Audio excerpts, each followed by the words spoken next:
The meeting room was already heavy with silence when I walked in. My boss sat at the head of the table, tapping his pen against the polished wood as if he was keeping time with his own cruelty. The rest of the team looked anywhere but at me, pretending to shuffle papers, hiding behind screens, and stealing nervous glances when they thought I wouldn't notice. I knew what was coming, but not even I could have predicted how far he would go. For the next 90 minutes, he turned me into his spectacle. Every mistake, every minor delay, every imagined flaw. He ripped into it with surgical precision, his voice rising and falling like he was performing for an audience. He accused me of incompetence, mocked my reports, even laughed at the way I phrased my emails. And the worst part? Not one person spoke up. Not a single voice interrupted his tirade. I sat still, my face frozen in a mask of professionalism. Though inside, a storm was tearing through me. The sting of humiliation burned in my chest. But something colder began to form beneath it. Resolve. If he thought he could break me in front of them all, he had underestimated just how patient I could be, because I was already counting the minutes. I was already building the case. Halfway through, his insults lost their sharpness and turned into something more desperate. He brought up personal details he should never have known, dragging my private life into the room as if it was part of my job description. The gasps around the table confirmed what I already felt. This wasn't just criticism, it was an execution. My hands trembled under the table, not from weakness, but from restraint. Every word he spat was being recorded, every minute logged, and every cruel laugh preserved. Because long before this meeting began, I knew the day would come when I would need proof. And today, he handed it to me on a silver platter. But he didn't notice the way a few colleagues shifted, uncomfortably in their seats. He didn't notice the pale look on the intern's face when she mouthed the words, "This isn't right." He didn't notice the way the HR representative, sitting quietly in the corner, kept jotting notes, her expression unreadable.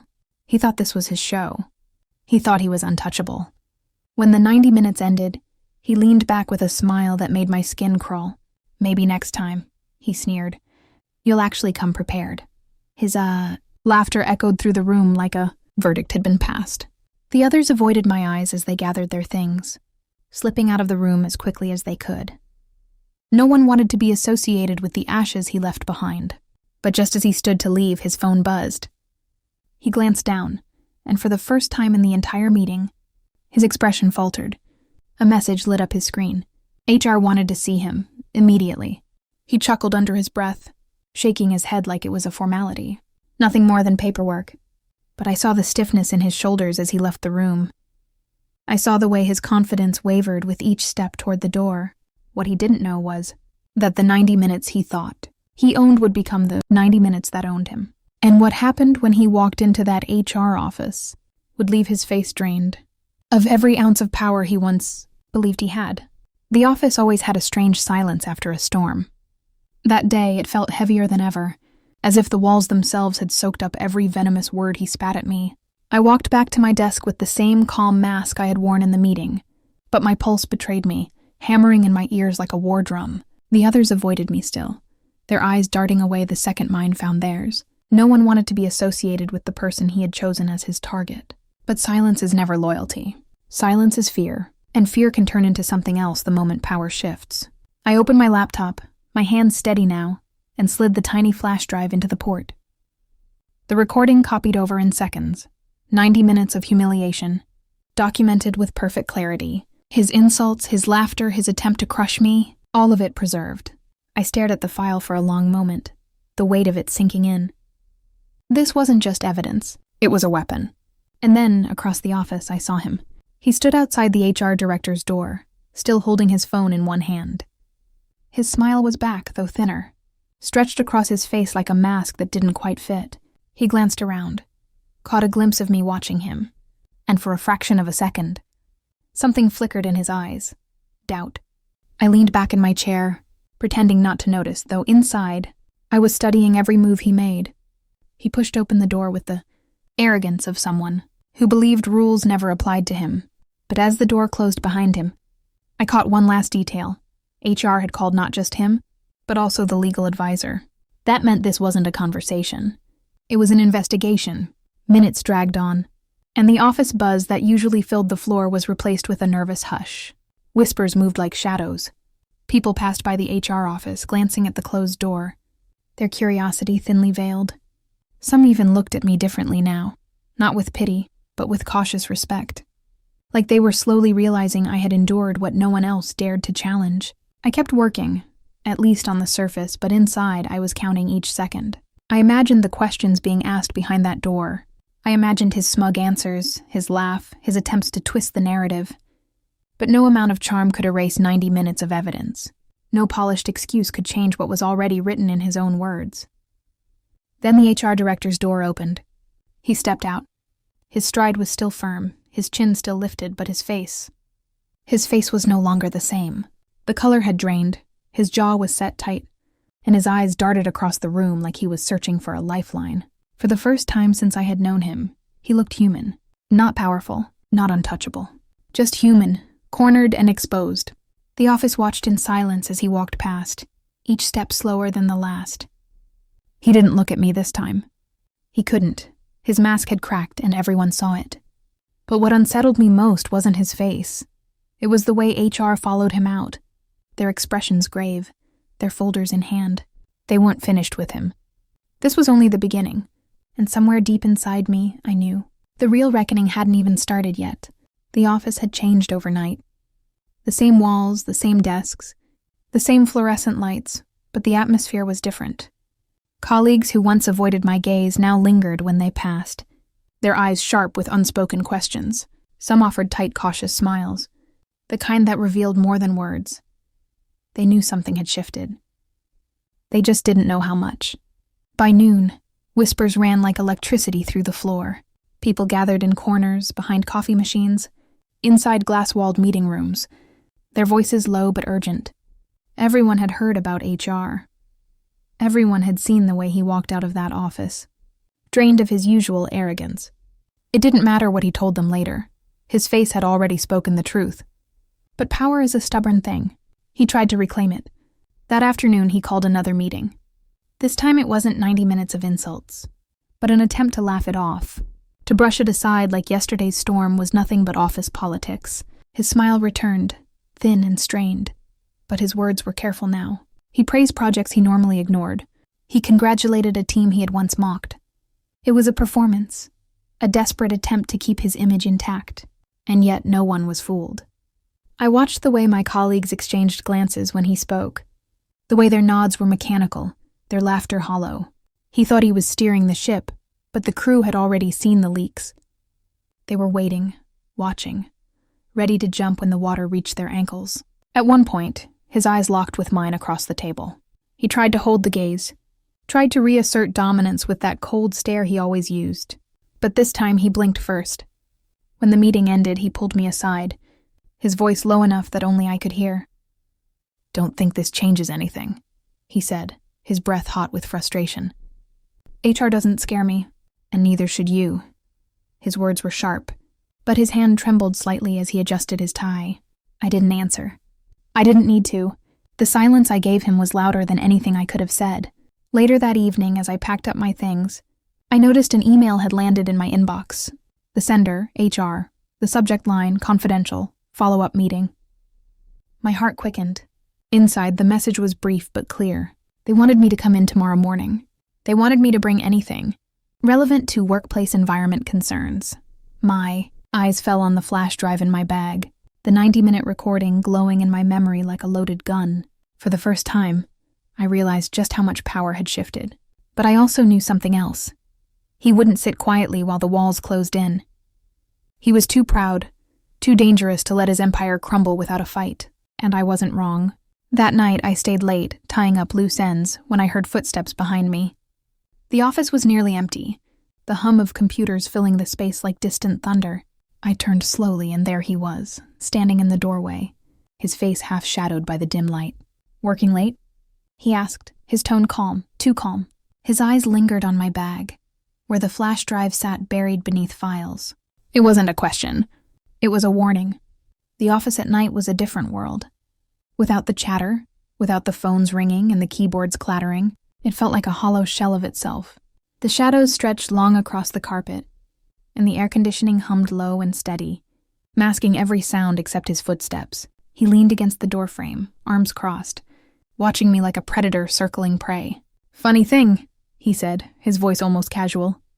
People think HR can actually change anything. His smirk widened. But his eyes betrayed him. They flickered with something restless, something unsettled. They forget who really runs this place, who built it from the ground up, who pays the bills. I closed my laptop slowly, every movement deliberate, calm. Maybe you're right, I murmured, meeting his gaze. Or maybe you've just been comfortable for too long. The silence that followed was sharp. His smile faltered only for a second, but enough for me to see the man beneath the mask. The one who wasn't as invincible as he wanted the world to believe. He stepped closer, his shoes echoing against the floor. Don't test me, he whispered. Whatever story you think you're building, it ends here. No one will stand with you. But his words didn't have the sting they once carried. Because earlier that day, I saw the way my colleagues looked at him. I saw the unease in their eyes. I saw the hesitation that hadn't been there before. His empire wasn't solid anymore. It was glass, and all it would take was one strike to shatter it. I slipped my bag over my shoulder, standing tall. Then maybe you should be worried about who's standing with you, I said, walking past him. I didn't look back, but I could feel his stare burning into me, his breath quickening as if he wanted to say more but couldn't find the words. By the time I reached the elevator, my hands were trembling, not from fear, but from adrenaline. I knew he wouldn't let this go. He would fight, claw, and twist his way out of the net tightening around him, and I had to be ready for the storm that would follow. The next morning, the HR office smelled of polished wood and sterile order. The director sat across from me, her expression steady, her pen poised above a clean sheet of paper. The legal advisor was already there, flipping through documents with quiet efficiency. Thank you for coming, the director said softly. We understand yesterday's meeting was difficult. Before we proceed further with him, we need to hear your side, and we need to know if you have anything that might support your account. The flash drive felt heavy in my hand as I placed it on the table. For a moment, the room was silent, all eyes locked on the small object between us. Then the legal advisor reached forward, sliding it into his laptop. The screen lit up. The first insult filled the room, then another, then laughter. For 90 minutes, the man who believed himself untouchable was exposed. His cruelty echoing through the speakers, undeniable and unfiltered. With every passing second, the director's face grew harder, her jaw tighter, her pen moving quickly across the page. The legal advisor exchanged glances with her, his expression grim. When it ended, the silence was suffocating. This, the director finally said, changes everything. My heart pounded, not from relief, but from anticipation. Because if this was the beginning, the end was going to be far more brutal. And somewhere in the building, he was sitting in his office, unaware that his own words had already signed his fate. When I walked into the office the next morning, something was different. The tension wasn't just heavy, it was electric. People spoke in hushed tones, their heads leaning close together, their eyes flicking toward his corner office more than once. Doors closed quickly when I passed, and voices dropped lower, as though the walls themselves were listening. Word had spread. No one knew the details yet, but everyone had seen HR escort him back to that same office yesterday afternoon. Everyone had noticed how pale he looked when he came out. The man who had once been untouchable, the one who controlled every meeting, every decision, every outcome, was suddenly being pulled into rooms he didn't control. And people were starting to sense blood in the water. At exactly 9 a.m., his door slammed shut. HR was already there, the director sitting across from him, folders stacked high, her expression unflinching. The legal advisor adjusted his glasses, his laptop open, the glow of the screen reflecting in his lenses. Through the frosted glass, I could only see silhouettes. But I didn't need to hear the words to know the tone, measured, sharp, relentless. He tried to laugh when he emerged an hour later. His tie was loosened, his smile tight, his charm forced. Just a misunderstanding, he told one of the senior managers, loud enough for others to hear. HR's got nothing better to do. His chuckle was brittle, the kind that made people shift uncomfortably instead of joining in. But then came the moment that told me everything I needed to know. I was walking back from the printer when I saw him stop at a colleague's desk, one of his closest allies, the kind who once repeated his words like gospel. He leaned down, whispering urgently, but the colleague only nodded stiffly, eyes darting to the HR office before muttering, I need to finish this report. No smile. No reassurance. Just distance. The cracks were spreading. That afternoon, the HR director called me in again. Her face was calm, but there was steel in her voice. "We're escalating this," she said, sliding a document across the table. "We've reviewed the recording. We've corroborated with multiple witnesses. The board will be informed." The board. That was the word that finally sank in. This wasn't just about HR anymore. This wasn't just about policy violations or misconduct reports. This was about survival at the highest level. And he must have realized it too. Because when I returned to my desk, I found him standing there waiting. His face was tight, his eyes bloodshot. His jaw clenched so hard I thought his teeth might crack. "You think you've won something?" he hissed, his voice low, trembling with rage. "You think HR is going to save you? Let me tell you something. They'll tear you apart before they touch me." He leaned closer, so close I could feel the heat of his breath. "This place is mine. I made it what it is. Without me, none of you even exist here." And then, for just a fraction of a second, I saw it. Not anger, not arrogance, fear. It flashed in his eyes like lightning before a storm, and it told me more than his words ever could. Because he wasn't just fighting me anymore. He was fighting time. By the third day, the building didn't feel like an office anymore. It felt like a courtroom. Every hallway was lined with whispers. Every conversation cut short when he walked by. Every door that closed behind HR seemed to echo like the slamming of a cell.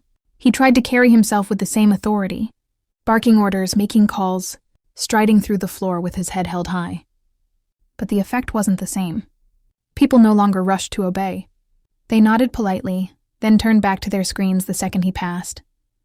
The aura of control he had once wielded like a weapon was evaporating, and everyone could see it. That morning, HR began calling people in. One by one, my colleagues were summoned behind the frosted glass walls, their faces tense, their eyes darting nervously before they disappeared inside. When they emerged, they avoided him completely, walking back to their desks with expressions that told a story without words. Some looked relieved. Some looked grim. But none of them looked loyal anymore. I sat at my desk, pretending to focus on a spreadsheet, while my pulse pounded with every door click. I didn't know who would speak the truth and who would stay silent. But when I saw the intern from that first meeting walk out, her face pale but determined, I knew at least one voice had joined the fight. By noon, he was summoned again. This time, he didn't look smug as he crossed the floor. His pace was slower, his shoulders tense, his jaw tight. For the first time, he looked like a man walking into a room where he no longer held the script. The hours dragged by. I watched the clock, watched the empty chair at his desk, watched the subtle exchanges between the managers who had once been his allies. The unease was spreading, infecting even the strongest of his supporters. When he finally returned, his face told the story before he spoke. His skin was pale, his tie askew, his forehead shining with a sheen of sweat. He closed his office door harder than he needed to, but not before I caught a glimpse of the look in his eyes. Wild, cornered, desperate, and then something happened that changed everything. One of the senior managers, the one who had always defended him, who laughed at his jokes, who nodded at his every word, stood up during a team meeting and said, "I think we need to discuss leadership accountability." The room froze. It was subtle, almost careful, but it was a betrayal, a fracture. And it was enough, because once one person spoke, others began to shift. You could feel it in the silence, in the sideways glances, in the way people suddenly seemed braver when they realized the tide was turning. I watched him across the table. His hands clenched the armrests of his chair, his knuckles white. His eyes flicked from face to face, trying to gauge loyalty, trying to measure how many were still with him. But the silence spoke louder than words. For 90 minutes, he had once made me the center of humiliation. Now, for 90 minutes, he was the one under the quiet judgment of the entire floor. He didn't know it yet, but his empire wasn't crumbling piece by piece. It was collapsing all at once. The summons came on a Thursday morning. Not from HR this time, but from the board. That single word rippled through the office like a storm warning. The board wasn't just policy. The board wasn't just procedure. The board was final. He tried to play it off. I heard him joking on the phone as if it were business as usual, his voice carrying down the hall. "Oh, it's nothing.